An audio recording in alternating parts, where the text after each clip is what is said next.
Well, it's been a big day for this government because finally they have $2 billion to spend on infrastructure. If there's been one big criticism coming from the minority side, it has been that in the last 2 years, we haven't seen any investment in infrastructure, roads, etc. Well, today, the president cut short for the commencement inauguration of the $2 billion Sinohydro project and the commencement of the interchange in Tamale, one of the, of course, the first interchange ever to be built in the northern region. And there's a lot of controversy about this particular issue, the Sinohydro project, answering the value for money question, which has really become the topical. Now, the president today, as I've said, cut the short for this to happen. Now, under the master project support agreement, the Sinohydro Group Limited of China will provide $2 billion of infrastructure to government's choice in exchange for Ghana's, we know, refined bauxite, which is one of, again, even that has been controversial. The IMF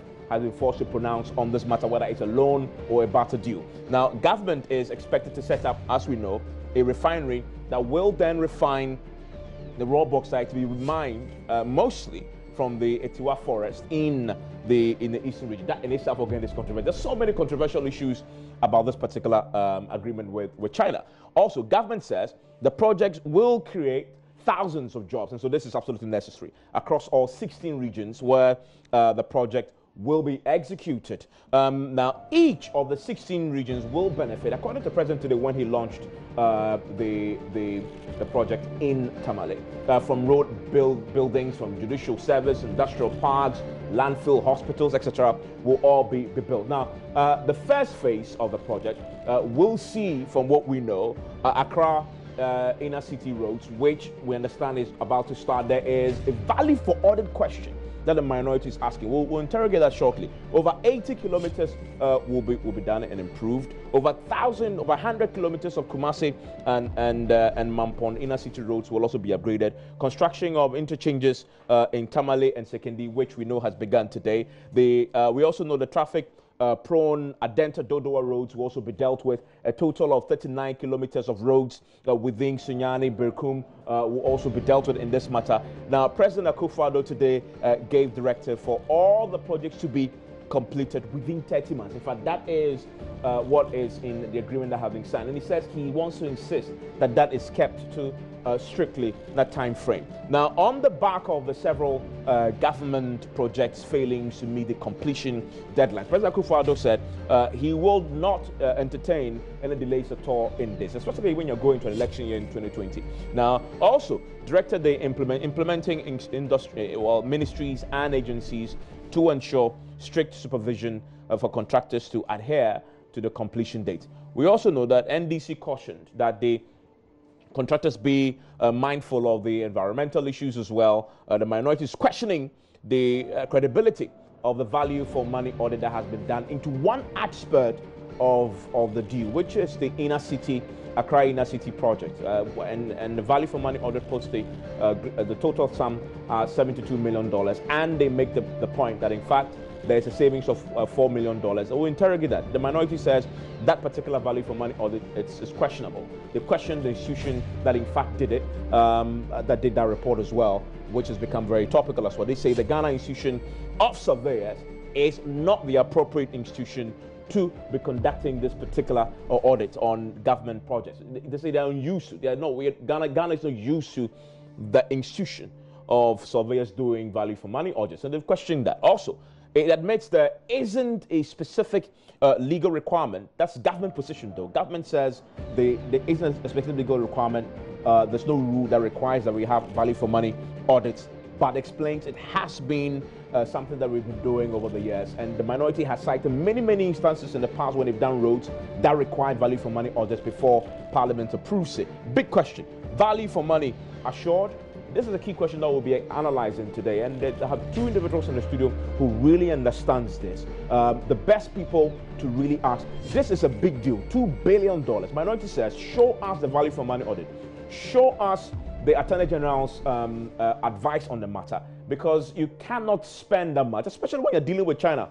And there is an arrangement that we are not used to before in terms of handing bauxite over. We need that before we can be sure that we are getting value for money. So How do you answer that question? Has that been settled with the release of the value for money audit for the inner city project? That is what we'll be interrogating today on PM Express. Stay with us.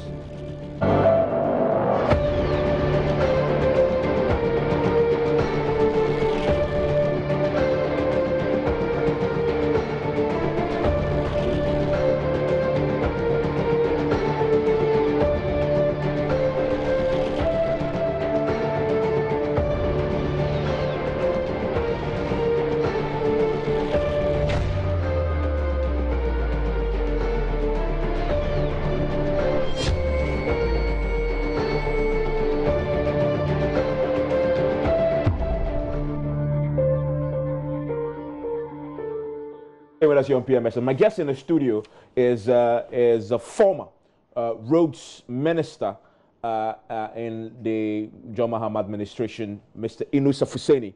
Mr. Fuseni, thank you very much for your time here on PM Express. Thank you. And also joining me is Obing Agerebi. He is the chairman, Quantity Surveying Division of the Ghana Institution of Surveyors. Now, today there was a very controversial issue. There was a press conference by government addressed by the Information Minister on the back of the minority concerns that this whole Sinohydro deal, which the president had inaugurated today, and the first part of $500 million being released for the commencement of projects such as the Tamale project, lacked value for money audits, which didn't come with the agreement that Parliament approved, and also didn't have the Attorney General's advice. And there was a press conference to rebut that, and the government produced and circulated this document I have in my hands, which is the value for money audit as done by the Ghana Institution of Surveyors upon request by the Ministry of Roads and Highways into the Accra inner city roads. And so that is why they are here, because the controversy is about value for money and lack of Attorney General's advice on this. Mr. Fuseni, however, I mean, having an interchange in Tamale, which is really in your backyard, yes, should be exciting for you. Well, nobody's disputing that, are we? I mean, I started the process. I called it Rivoli Interchange. Oh, you did? Yeah, yes, and I entered into an agreement. Did you anticipate Sinohydro would be the financing source? No, I entered into an agreement with Turkish Exim Bank, and Turkish Exim Bank provided the facility, except that it was a commercial facility, and we wanted a concessionary facility, and we could not take it because we were then under IMF. So it's not come to me as a surprise, because I started the project. I did the design of the It's the same design that the government is using. Well, I don't know whether I'm using the same design, but they did a design, and I knew where the it's a flyover. It's starting from somewhere around the Central Mosque, and taking the traffic all the way out of the business district. Would it go through the Tamale Circle? The very popular Tamale Circle, which is... There's no Tamale Circle, there's Rivoli. I mean, there's a Rivoli area, which is the market area, which is normally congested. So the traffic is you do a bridge that will carry the traffic coming from Kumasi straight onto the flyover and dislodge or discharge the traffic on the other side around the Afajura smokes. I see. I mean, so clearly this is a project that you started, government is executing. You must applaud them. Well, I've not said that it's not a good project. And nobody has ever said that. But your fundamental concern is that everything must be done right. What is your concern with what hasn't been done right? There are many concerns. Which is? First of all, government on the 21st day of November 2018, Parliament approved the agreement, the commercial agreement and the loan agreement, for the construction works to begin on these projects. This is the first tranche of the 2 billion facility that they have negotiated with Sinohydro. Now, when we were approving, 10 projects had to be done under the first phase. And when we were approving, no one saw value for money on that day. You didn't see it? There was no value for money. And I say again, there was no value for money. The Information Minister says today that there is no rule that says that you require value for money document before Parliament approves any document. The Information Minister, since he became Information Minister, it appears that his critical thinking has, abandoned him and escaped his thoughts. But wasn't he stating facts? It was not stating facts. Where's the rule? On what basis will the PPE approve such a project? On what basis? if you apply to the PPA to approve the project, on what basis? Is there a legal injunction to have it? There's a legal injunction because you want value for money for the project. And to get value for money, the PPA must see exactly what it is that we are deriving from this project. But I guess the fundamental concern for you was, you said it came to Parliament, you approved without value for money. Is there a rule that says that you need it for parliamentary approval? Or can you not have the parliamentary approval and do it subsequent to that? No, you can have parliamentary. To have parliamentary approval and do it subsequently is an anomaly. It's just like you're going to illegal. No, what is not legal? It's not illegal, is it? It's illegal. Which law? What I'm telling you is simple. You want to build a house, okay? And then the contractor has given you the cost to build the house, cost to completion. And you approve of the contractor's estimates before you do volume of money for the house. Is that what you are suggesting? Is that what you are suggesting? That's what you will do? Nobody does that. It flies in the face of reason that you want to do a project and then you award the project before you do value for money. No. You do value for money to assure yourself that the project that you are about to execute will give you value for money. That's why what will be the use of what purpose will a value for money be if it is done after the fact? Okay. Value for money assists you to renegotiate the contract where you have, the value for money report reveals that there can be areas where the cost can be pruned down. Okay. That's what value for money does. So you raised that, and today the government produced a value for money audit. Now, I'll go into that. And I know you have a lot to say on this, and that is why Mr. Obinya Yerebi is the chairman of the Quantity Surveying Division, Ghana Institute of Surveyors, joins us here, because after the minority raised this, the government then today released this document. Now, remember that the Sinohydro report is a very detailed, expansive project, and so there are many components. This first phase will deal with 10 components, and I want to quickly run through that. Accra Inner City, Kumasi Inner City, Tamale Interchange, which we've seen inaugurated by the President today, PTC Runabout Interchange Project, the Adenta Dodowa, and others, right? This particular value for money audit report, with the government produced today, covers one of them. In fact, the first one, which is the Accra Inner City roads. Okay. Now, Mr. Yerebi. Yes, please. The minority today, in fact, the ranking member, the spokesperson for the minority on roads, Mr. Abuja, questioned this value for money audit. In fact, I read it. For me, one of the most important thing there's about cost, right? Because Mr. Fuseni had mentioned that you want to make sure that you're getting value for money. And you conclude that on this Inner City roads project, that quote, based on the documents submitted, the bill of quantities, and our estimated fair market price, the total contract price of $72.8 million is approximately $4.3 million lower than the estimated fair market price. And then you say, no, and then you say, and so you believe and you conclude that this is therefore a fair deal. In other words, we are saving $4 million, to put it simply, correct? You cannot just say we are just saving $4 million. It's lower than the estimated. As the cost. Okay. You see, I want to talk as a professional, not a politician. Of course. And I disagree with Honorable. If you don't have idea about anything, you hasten slowly. Explain. There is no way the value for money principle that you have to do it at all costs before you sign a contract. There isn't. Value for money can be done at every phase of the project. Is that why you conclude? Please, I'm reading from you. I'm reading from you. This is a professional document. I'm just reading. I'm just important. Is that why you conclude that in order to mitigate any potential significant level of risk in the project, the recommendations made should be addressed with a supplementary contract agreement, since the contract agreement has already been signed, and so you could do this post. You value for money. Even when you have started a project, nobody has please use my honorable. When you were talking, I kept quiet. I'll come to you. You invited me. Please, when you were talking, I kept quiet. I'll come to you. I kept quiet. I'll come to you. Yes. Please proceed. You see, when you start a project, midstream, you can stop and do value for money. The value for money, the import of value for money is not only on cost. When you're talking about value for money, you are talking about efficiency. The parameters that we use, we are talking about effectiveness. You are talking about sustainability of the project or the facility. So you combine the whole thing together and you can pronounce a judgment on it. But why do you do that after you sign a No, please. I am saying value for money can be before, during, or after. Yes. Because you are not looking at only one component for you to say cost. Let me look at it. But it looks like Honorable is looking at the cost. But when you do that, then I dare say that as far as the principle of value for money is concerned, then you don't have enough information.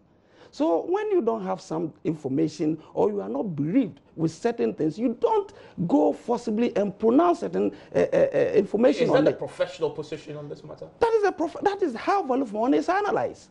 You see, you cannot take only cost and say, oh, I don't have value for money on cost, so I have ravished your project. Okay. No. Let me ask a question. You might have a project, the cost might be high, but it will be very efficient for you. So at the end of the day, you are looking at how efficient the facility will be for you, how effectiveness that facility will be for you, how sustainable that facility will be for you. Okay. And if you are looking for value for money, it depends on the type of project involved.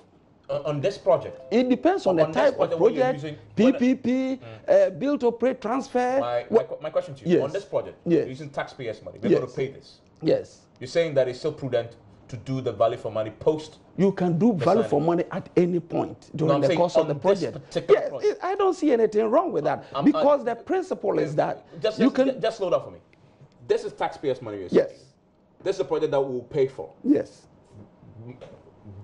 $2 billion involved. Yes. You're saying to me that it's prudent to sign the contract, actually start work, and there's no problem doing that or after that. There's no problem. There's no problem. When you don't know what you're going to find. No.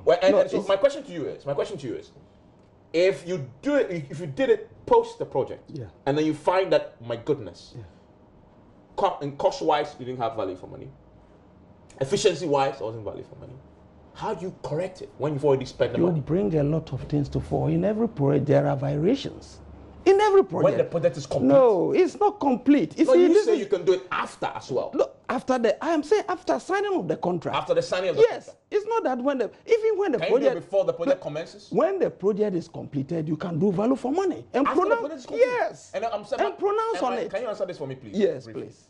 So the project is complete. Yes. You do value for money and realize that cost-wise, there's no value for money. Efficiency-wise, there's no value for money. And the other variables where there's no value for money. How do you correct that when you've already expended the taxpayers' money? You want to then delve into how those steps were skipped. Yeah. How those steps were skipped. To what end? When the money is already being expended? No, value for money, you see, it depends on the intention. You see, it depends on the intention for the value for money. At times, you do value for money for prosecution. Do you get me? You lose the money before we do it. It's not a question of you losing the money. But no, you see, we have to hasten slowly because when issues come, it has to be interrogated very well and extensively. But the way this issue is being handled, it's like hell is broken loose. Hasn't it? No, when you have $2 billion loan, please. When you have a $2 billion barter arrangement that we will pay for by the taxpayers' money through our bauxite. If you're looking at even cost, if you're looking at even cost alone as one angle of the value for money analysis, cost alone. Cost is managed during the occurrence of the project from beginning to inception. Okay. Depending on, for instance, the specification, which can change. You can have a value for money and determine that the project is A, but as you start the project, specifications can change.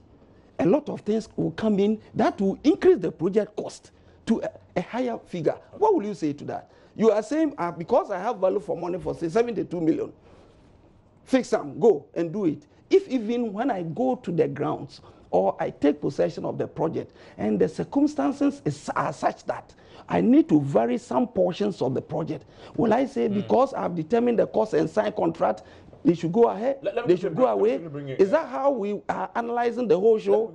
That is why we think that when you are looking at value for money as a concept or a principle that we know, the emphasis is not on cost.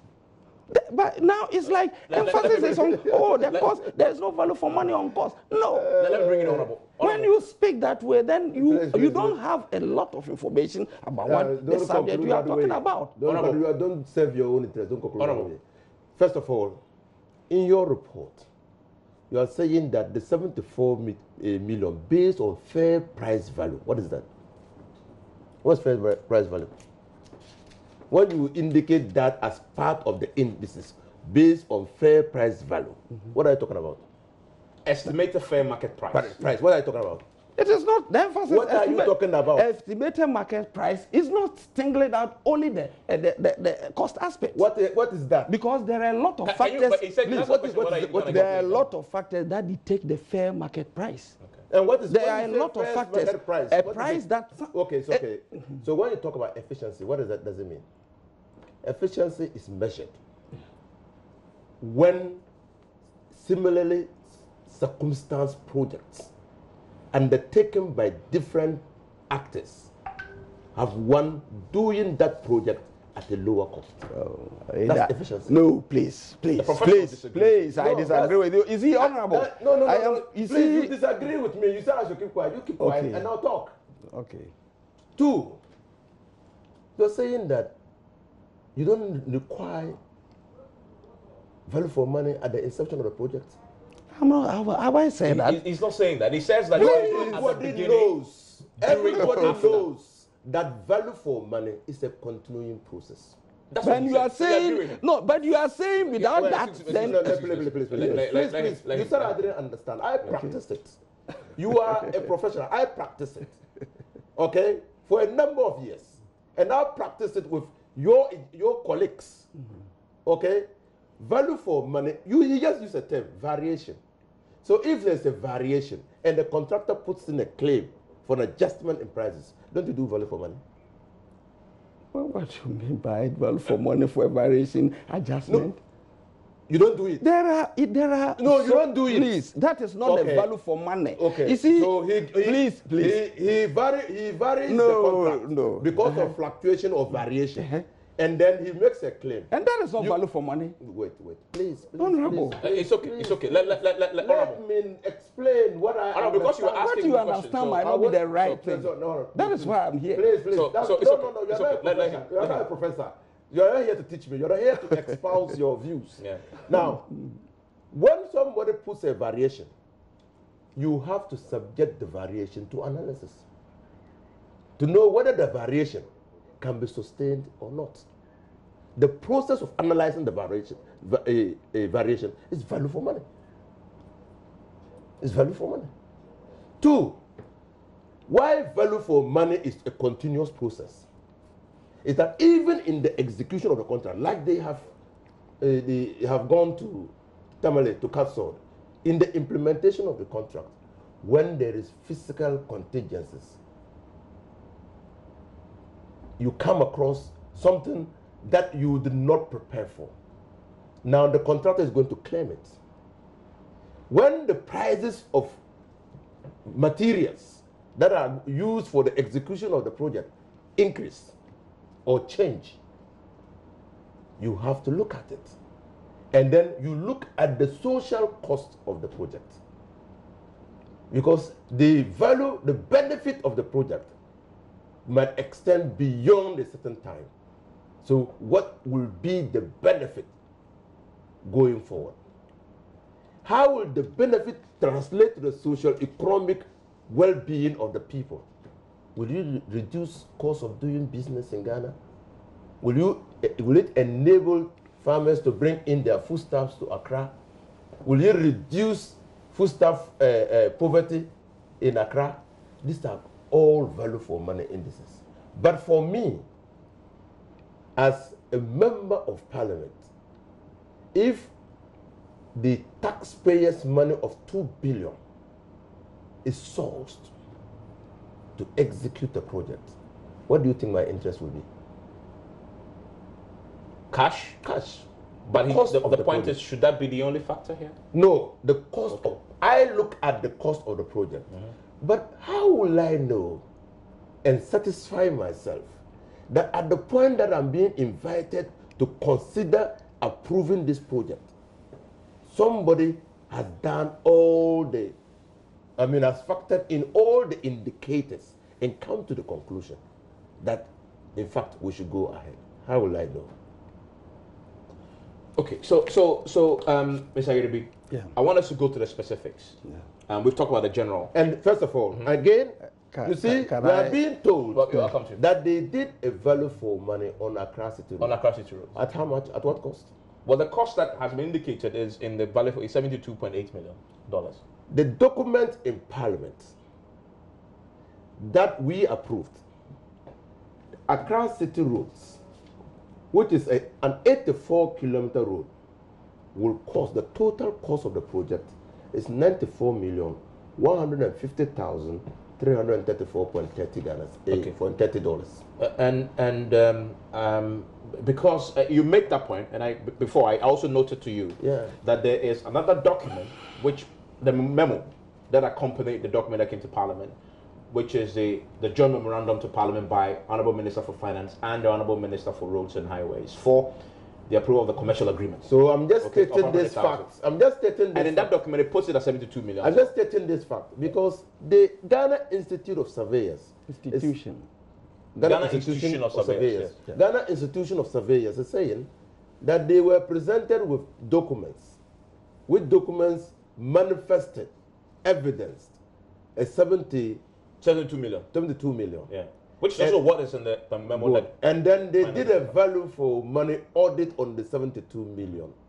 And they thought that based on fair market prices and other indicators, at that time that they were doing it, one would be saving or making a savings of about 4 million. That's lower than the estimate. And I'm saying that the total cost of the project, as approved in Parliament, is more than 74 million. Okay, so Mr. Ayeribi, let's go to that specifics, which is what you have a statement out today. I want us to go to specifics, because other than that, you will not get the time to address that. The reason why you should have statement. You see, can I make some brief clarification? I think Honorable, when he was talking, he made mention of a variation in projects, for instance, with the Tamale one, and he just said that his emphasis is on cost. Yes. And he also said that when you meet a variation, you need to look at the social impact and all those things. Then your emphasis cannot be on cost. No, but he's told you. He's told you why. He's explained why. Yes, but you see, once you say at one point, your emphasis as an MP and using a taxpayer is on cost. And another breath. I think we shouldn't belabor that point. I think let's go to the specifics of this one. Okay. Now, you on the inner city projects, which the government produced your report. So this is your report, correct? That's from the institution, yes. Good. The minority raised a few questions with this. Yeah. First of all, it says, how can a value for money audit come and it's not signed by anybody? That's first thing. It's not signed.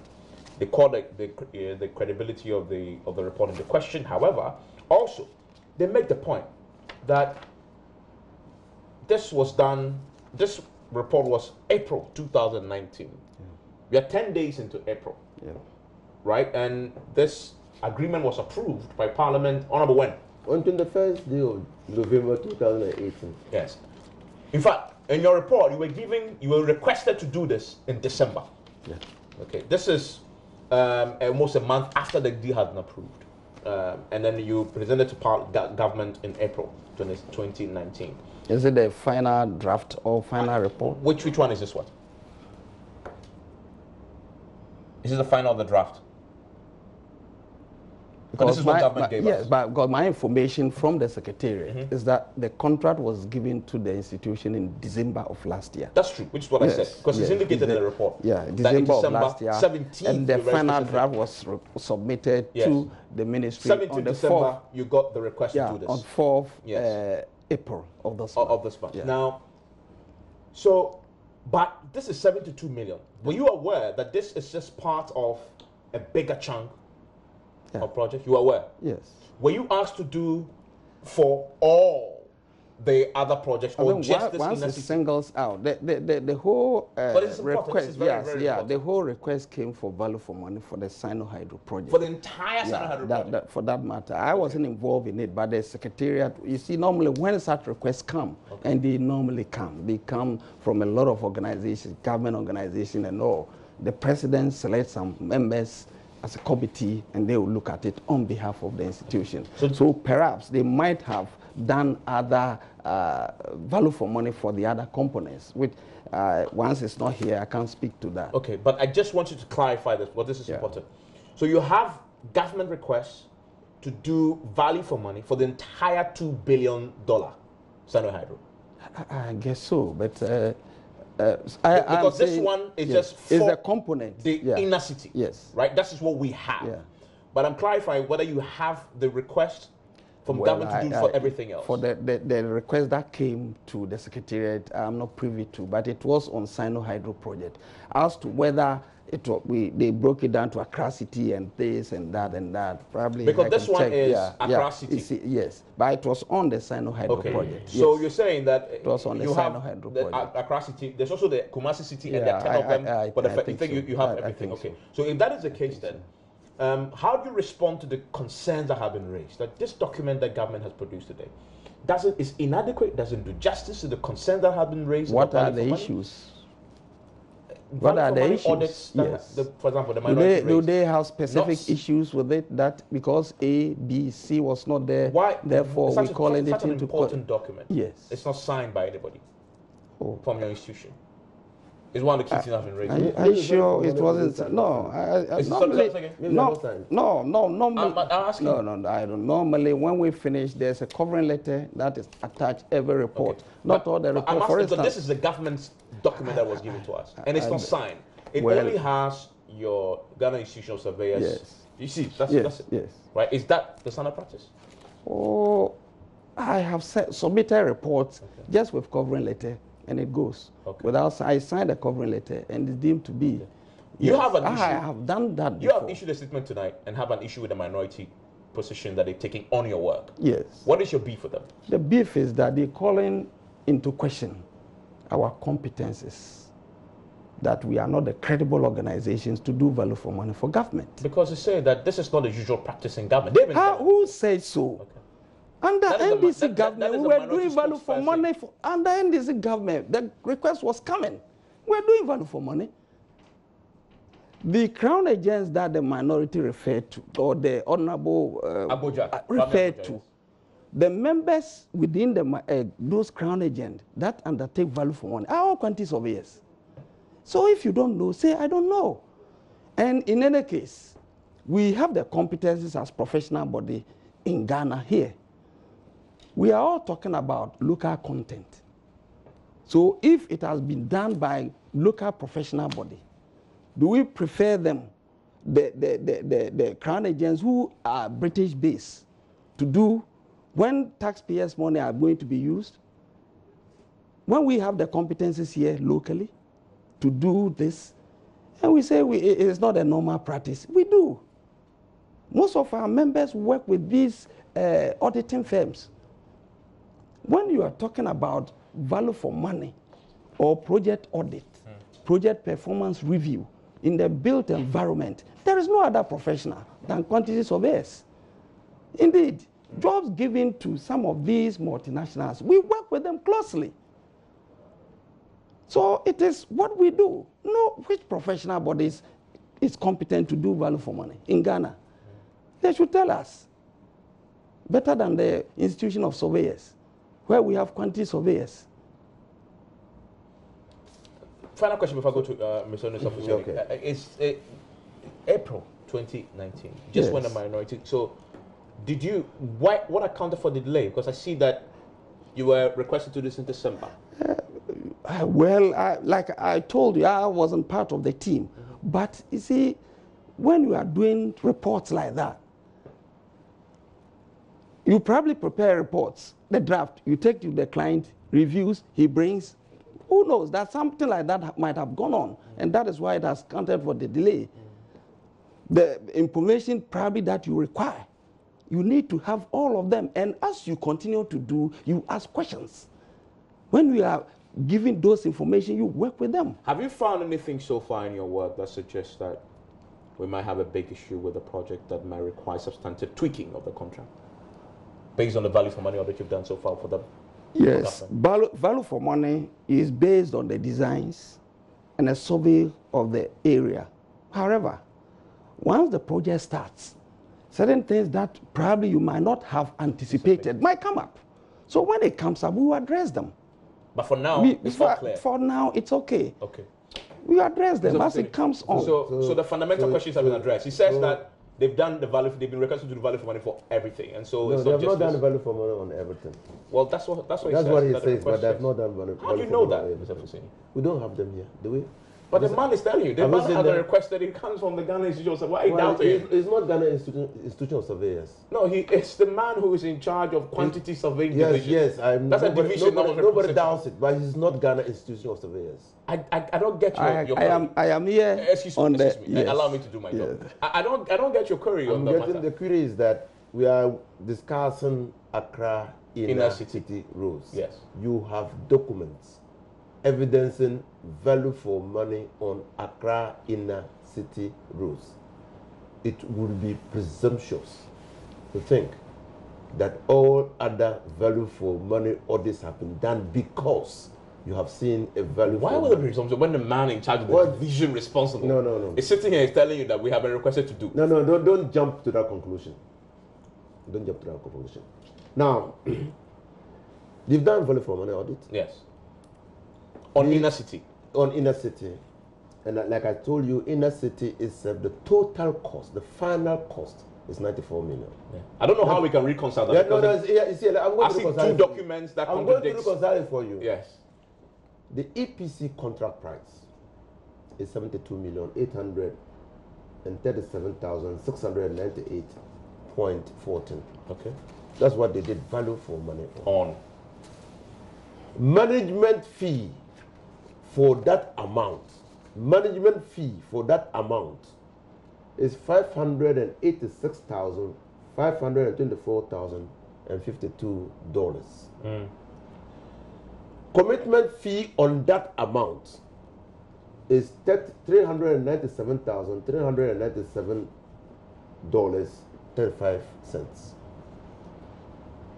Sinohydro premium on that amount is $9,055,342.53.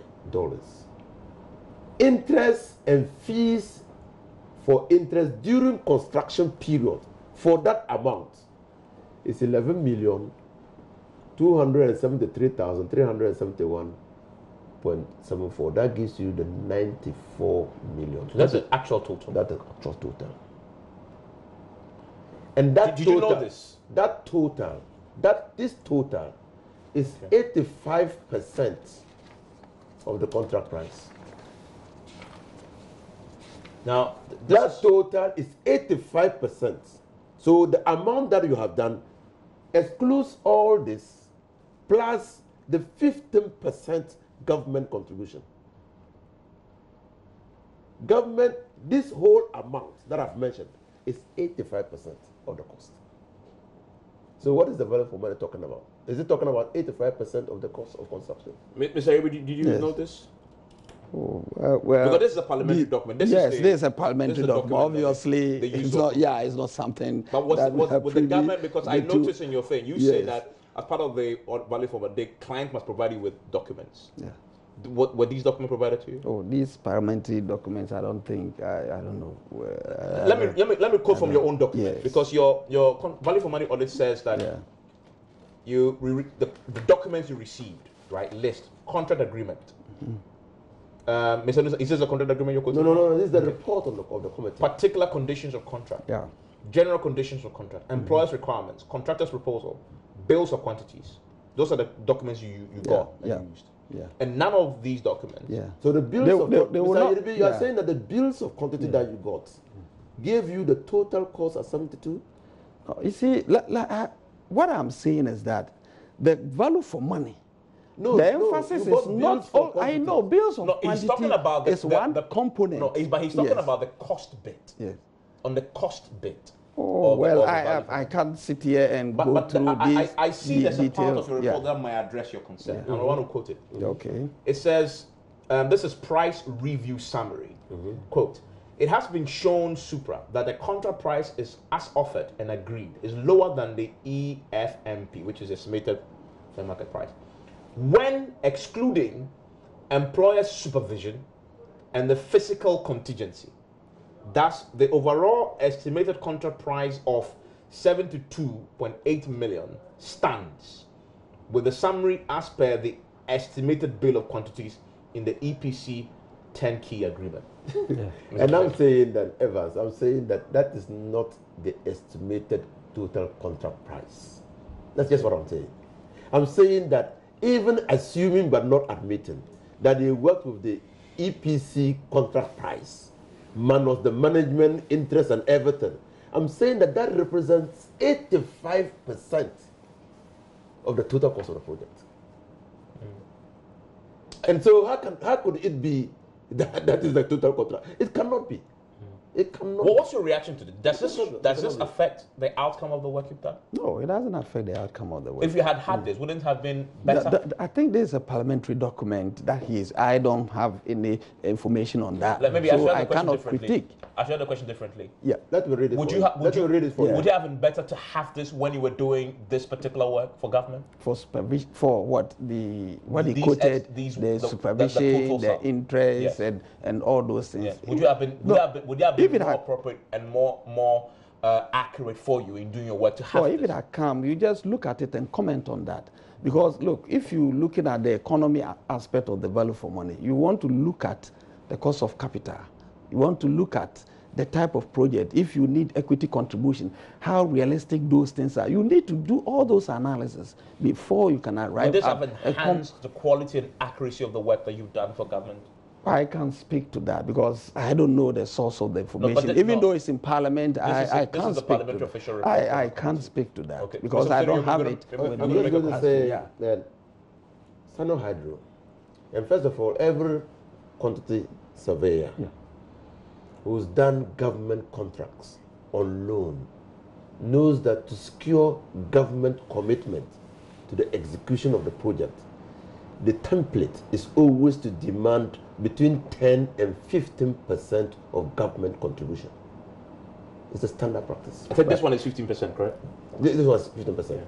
And so when they give you the contract price, which is just the loan amount, you should know that that is less government commitment. And that doesn't give you the total figure. Parliament says, Sinohydro has agreed to use its best endeavors to procure such refinancing equal to 85% of the cost of works. Of the cost of work. So what they are doing is that 85% of the government cost has to finance the 15%. 15%. And then you say, so we are not talking about 2 billion.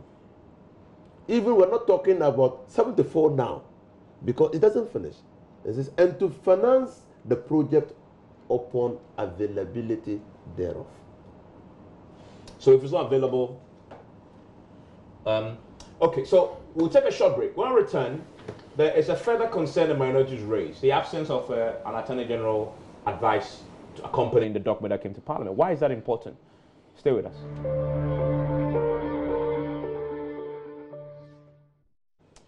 So on PMS, just a few minutes to wrap up, and just very quickly mention this, Officer. Why was it so important for you to raise a point about the lack of